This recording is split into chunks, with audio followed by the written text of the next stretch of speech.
kasih kepada rekan-rekan pecinta Orientis Indonesia. Nah sekarang kan kita lagi COVID nih, saya mau sharing bareng lah sama Om Yanarto Upojo. Nah sebelum sharing ya kita harus pakai pelindungan pertama, yaitu masker. Makanya jangan lupa ya, kalian harus memakai masker. Jaga jarak sama orangnya juga supaya terhindar dari COVID-19 tersebut. Nah sekarang kami ada topik menarik ya, terkait susahnya mencari pakan buat burayak atau buat pakan ikan atau larva ikan yang baru menetas. Biasanya kan kita gampang menemukan pakan-pakan alami seperti kudoer dan sebagainya gitu. Berhubung lagi COVID-19 ini, kita agak kesusahan ya mencari pakan alami. Nah, mungkin di sini saya bersama Om Narto ya, yang udah lumayan lama juga berpengalaman di ikan, bisa sedikit lah bersharing gitu kepada Orientis Indonesia. Bagaimana sih situasi sekarang untuk membesarkan ikan tapi tanpa kimia gitu? Paling mudah sekarang tuh sebetulnya kita kan bisa beli online bibit itu microworm. Microworm sendiri itu kan sebetulnya cukup kecil ya, bisa buat mengganti artemia juga. Nah, cuman kalau kita biasa beli itu kan bisa online tuh cuma dikasihnya sekat kecil, itu nggak cukup buat kasih makannya. Jadi ini saya akan tunjukkan gimana kira-kira supaya kita bisa mengkulturkan mikroorganisme jadi lebih banyak, supaya bisa kita kasih secara rutin buat anak-anak ikan kita. Tapi gampang ya? Gampang, Sangat gampang ya? gampang dan bahannya juga nggak sulit. Oh bahannya nggak sulit? Iya, banyak di supermarket atau di mana-mana di ya toko-toko pasar terdekat ada. Tokped juga ada ya? Ya semua bahan-bahannya atau hanya bahan microwormnya aja gitu di Tokped? Di Tokped sih microwormnya ini bahannya aja. Oh bahan makanannya? Kalau bahan makanannya pakai bahan barang sehari-hari ya. Oh barang-barang sehari-hari. Iya. Terus kalau buat burayak tuh, burayak apa sih yang makan microworm gitu?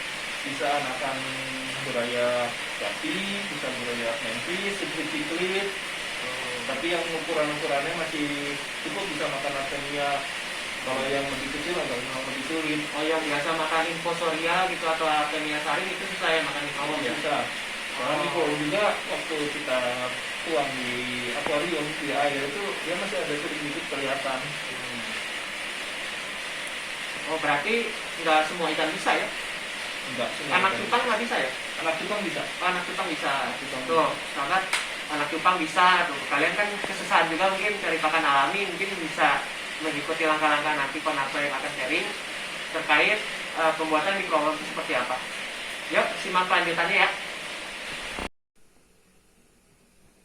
Nah, untuk pertama-tama kita siapin dulu mulai dari starter buat microwormnya, wadah buat kultur microwormnya juga, sendok, mangkok buat mengaduknya, ragi instan, oatmeal, dan siapan air panas juga. Sebetulnya sangat simpel dan sangat mudah.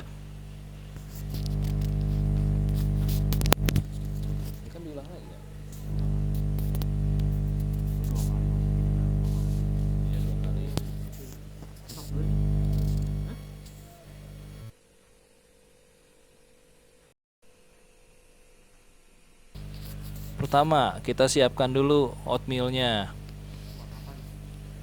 Nah, kita sesuaikan dulu dengan takarannya dengan wadah yang kita mau. Nah, kita tuang. Nah, oatmealnya ini nanti buat tempat kulturnya si microworm. Nah, oatmealnya kita tambahkan air panas secukupnya.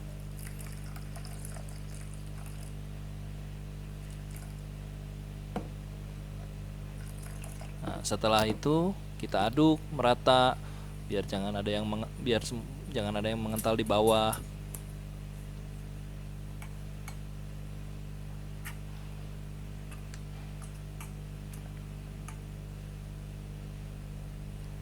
Nah, setelah itu kita tunggu sampai oatmealnya benar-benar masak.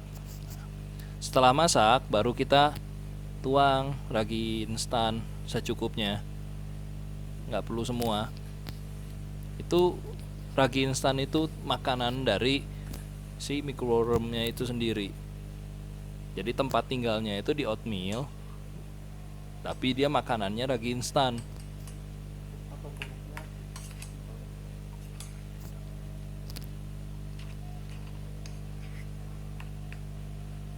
Kita aduk biar merata ragi instannya.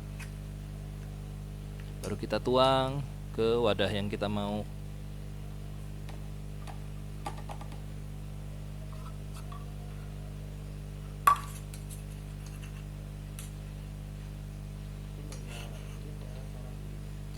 Medianya saya simpan di wadah biar toples biar lebih gampang. Nah, toplesnya juga diusahakan ada berlubang-lubang di atasnya buat pernapasannya dari buat lubang udaranya. Ya, biar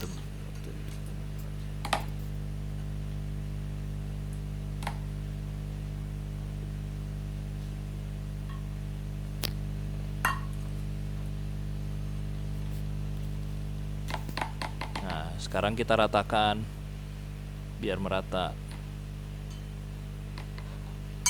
Baru kita tambahkan lagi ragi instannya di atasnya.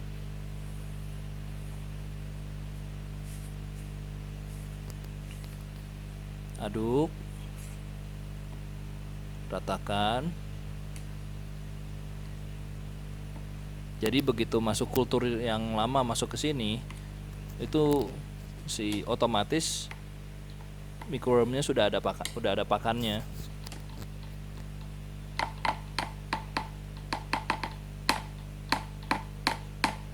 Kental ya, susah. Nah, sekarang kita siapkan kulturnya. Nah, ini microwormnya tuh terlihat di pinggir itu. Nah, sekarang kita ambil kultur dari sebelumnya. Alot.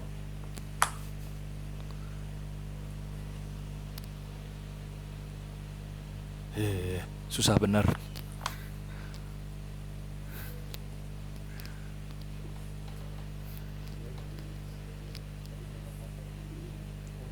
Nah, sekarang kita tambahkan ke tempat kultur yang kita mau kita pindahkan kulturnya.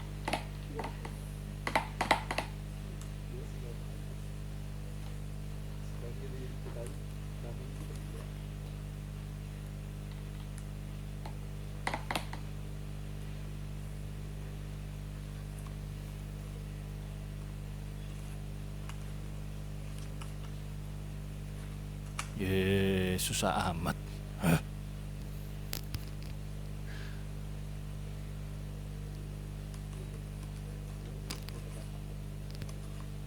Ini sambil pegang HP sambil bikin susah.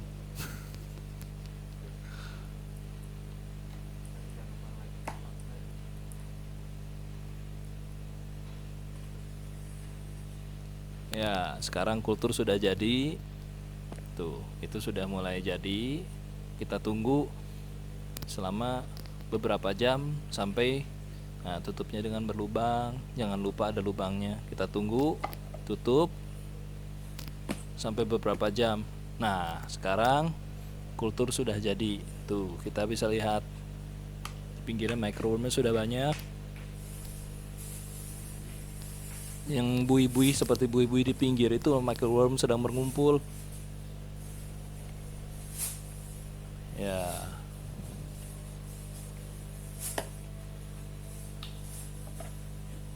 Nah, sekarang saya tunjukkan gimana caranya untuk memanen microworm tersebut.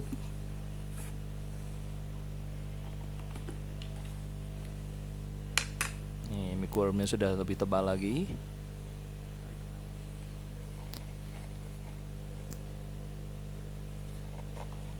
Sekarang kita panen pakai sendok.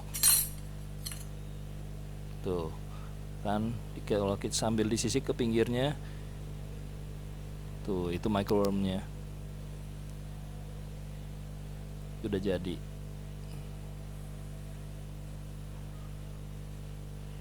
Siap untuk dipakankan ke ikan hias, ke burayak-burayak. Nah, ini kebetulan saya punya burayak manfish. atau angelfish. Nih microworm yang tadi saya masukkan ke dalam air, tinggal dikocok sedikit. Nah itu microwormnya sudah terlihat turun seperti cacing-cacing kecil. Nah, itulah yang pakan mula-mula buat anak manfish saya di rumah. Itu bagus.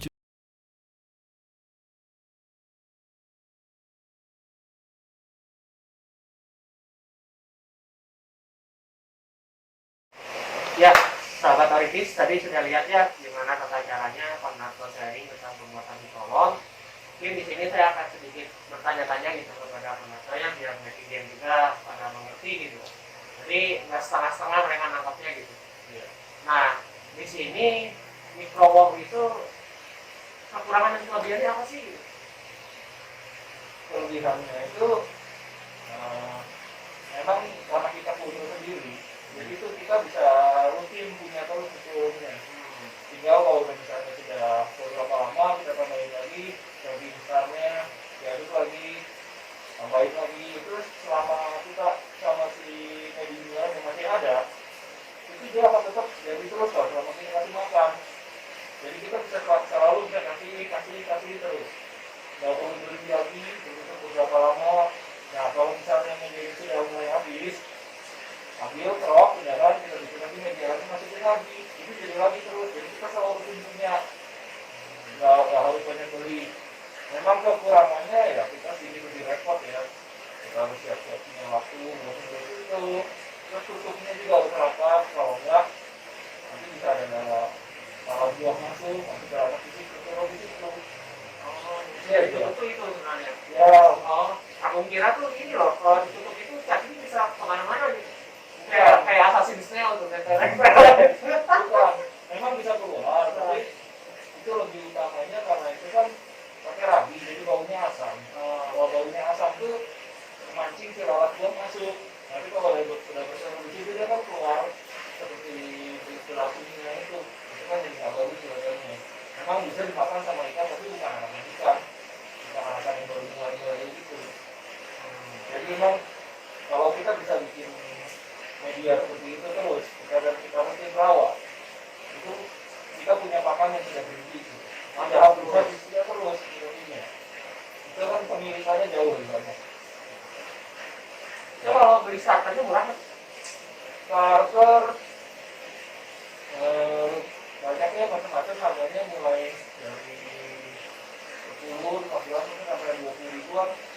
Tuh, guys, dengar tuh, terjangkau 10 sampai 20 ribu paling mahal, tapi kalian bisa terus-terusan continue gitu. Jadi kalian selagi nggak ada pakan alami seperti kutu air bisa didapat, kalian bisa menyetok ini. Jadi sekalian saling lah. Misalnya kutu air nggak ada, kalian bisa masukin di microworm tersebut gitu. Sementara harganya sendiri juga lumayan mahal kan harganya. Ini dan lama juga ya. Ya pembuatan 2 hari, tapi dia kan tidak bisa langsung dirawat terus. Tapi kalau microworm itu ukurannya akan tetap begitu terus. Tapi hanya kebanyakin aja ya. Banyakin, yang penting kita tetap kita rutin, kita kasih makan lagi, buat beberapa hari sekali. Tarik lagi kasih ke ikan, stabil jadinya. Terus kalau kandungan paling besar tuh apa sih? Protein berapa? Sama Nanti kita masukkan, nanti kita ada, nanti kita tunjukkan ya. Oh, nanti ada tabelnya ya? Ya. Ya. Nah, ini si apa namanya microworm itu membuat amoniak tinggi nggak di dalam air? Selama kita kasih makannya ke ikan, tidak terlalu banyak. Jadi tidak akan banyak ikan di bawah, itu tidak akan banyak amoniak. Oh, lebih baik sedikit sekali habis. Ya, sedikit. Jadi sehari kita kasih makan 3 kali, pagi, siang, malam. Kalau misalnya paling sedikit-sedikitnya 2 kali lah. Dengan pemberian kutu air dengan microworm gitu ya, kita ganti pembesarannya sama nggak waktunya? Hampir sama. Hampir sama. Ini kita sempat baca cukup tinggi, tapi hampir sama. Sudah ini kita tunjukkan. Nanti hampir sama ya, nggak ada beda-beda. Tuh, guys, dengar sekali lagi tuh. Tapi bisa ke semua ikan yang memang dia ukuran mulutnya sudah lebih besar gitu. Kecuali ikan-ikan yang harus pakai kutu air saring atau apa itu agak susah kayaknya pakai microworm. Yang kayak Artinya saling. ya artinya saring lebih susah ya. Itu tuh contoh-contohnya kayak ikan apa sih tadi ada. Jadi peri-perinya kecil ya, ukurannya bisa tadi cuma 2 cm. Tapi itu bawa balik yang nggak bisa ya. Tapi kok bisa? Bisa berapa bisa? Rata-rata hampir semua sipit bisa. Hampir semua sipit bisa. Hampir semua ya. Hampir semua sipit, live mirror bisa. Oh, live mirror juga bisa. Iya, live mirror kecil-kecil masih bisa rapi gitu. Tepat, simpang, paradis masih bisa. Nah, kalau misalnya ini ada yang peternak tamas nih, bisa nggak dia makan itu? Atau terlalu kecil makannya dia nggak bisa makan? Gitu? Terlalu kecil. Terlalu kecil ya? Berarti ada ikan-ikan yang notabene ikan-ikan aquascape ke bawah ya? Iya. Ikan koki masih bisa kan ya? Ikan kopi bisa. Selama anakannya masih sekitar 3 mili sampai 4 mili atau 5 mili masih bisa makan. Itu kalau di toples itu bau banget nggak? Baunya sedikit asam. Masih sedikit asam? Ya, karena itu kan rabi. Oh, ragi. Ya. Itu ciri-cirinya kalau raginya atau si media hidupnya atau media buat dia makan itu sudah habis, itu tanda-tandanya apa sih? Kalau dari misalnya rabinya kurang, itu kelihatan nanti dia makin lama yang naik ke pinggirnya itu makin sempit. Itu berarti kita sudah tambah rabi. Nah, kalau buat medianya makin lama makin sempit makin tipis. Oh, digerogoti ya berarti ya? Ya itu ya, digerogoti karena sebetulnya rabinya itu membuat si media ini mengembang. Jadi ada seperti membusuk, seperti busuknya jamur. Nah, jamurnya itu dimakan saat keluar itu. Tapi kok ini loh, yang saya agak heran ya, di stoples itu kan kita panennya di pinggir ya? Ya, Sedangkan makanannya di bawah. Berarti mikrowonnya di pinggir terus itu nggak ke bawah? mikrowonnya itu turunnya di bawah. Cuman karena dia penuh, posisinya padat, dia naik tinggi. Oh, kalau membludak, dia otomatis nyari tempat yang lebih rendah. Ya, dia akan dari suatu yang nah itu saatnya kita panen di pinggir. Oh, berarti kalau pakai stoples lebih besar lebih bagus ya? Nggak bisa, karena tempat topet lebih besar kan kita lihat diameter pinggirnya itu. Sebetulnya daripada kita topetnya lebih luas, mendingan punya dua. Dan ini kan sebetulnya dari starter, toples sama alat-alat sama yang lainnya ini juga kita bikin hanya 100.000. Oh, banyak pesanan sih. Hanya 100.000, tapi kita bisa berulang-ulang. Sementara bagi instan itu rata-rata harganya kalau nggak salah sekitar 5.000 sampai 7.000 rupiah satu saset. Satu saset itu dipakai sudah sekali. Jadi memang lebih murah. Ini menurut Bapak nih, susahan mana sih bikin ngetesin artemia atau bikin si mikrowon itu tumbuh? Lebih susah harusnya. Lebih susah artemia ya? Artemia itu daya tetasnya per jenis dari produknya ya. Itu berbeda-beda, ada yang 70%, ada yang 60%. Oh, jadi main salinitas kadar garamnya itu ya yang susahnya ya? Ya, itu yang masalah kita pakai air laut, terus pakai air tawar dikasih garam, itu beda. Tuh guys, dengar ya. Kata Pak Narto lebih gampang buat yang baru-baru bermain ikan dan baru-baru melihara nelayan disarankan punya mikrowon. Kalau kutu airnya tidak ada ya. Cuman saya juga lebih berpikiran bahwa mikrowon itu lebih bagus daripada kutu air ya. Kadang saya juga agak menemukan trouble kecil lah di kutu air gitu. Kadang banyak kini-kininya. Kini-kini itu apa ya? Istilahnya seperti sama anak capung. Itu makanin anak ikan. Jadi idealnya kalau yang baru-baru ternak masih sedikit anaknya gitu, idealnya punya mikrowon. Belum juga itu butuh air kalau kita masukin ke dalam sumber ikan, kalau nggak itu kadang-kadang dia matinya banyak. Iya, matinya banyak Itu di kan dasar. supaya komunikasinya dari tinggi. Iya benar-benar.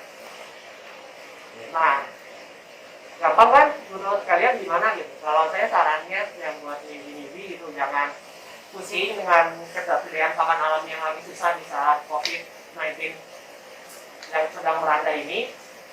Ada solusinya dari Oripis Indonesia, dari Konato itu memakai mikrowon. Ingat mikrowon. Mungkin starternya ada di Tokped kali, ada juga ya. Lempar ya.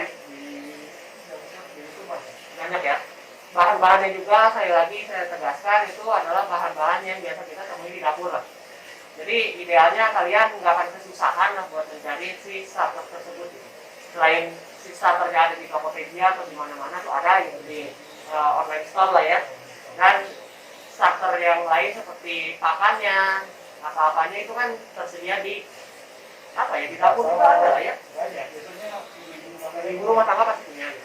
Makanya nanti kalau bapak-bapak yang punya istri lebih baik-baikin, coba ditanya punya nggak bahan-bahan ini daripada beli kan punya minta gitu istri sendiri.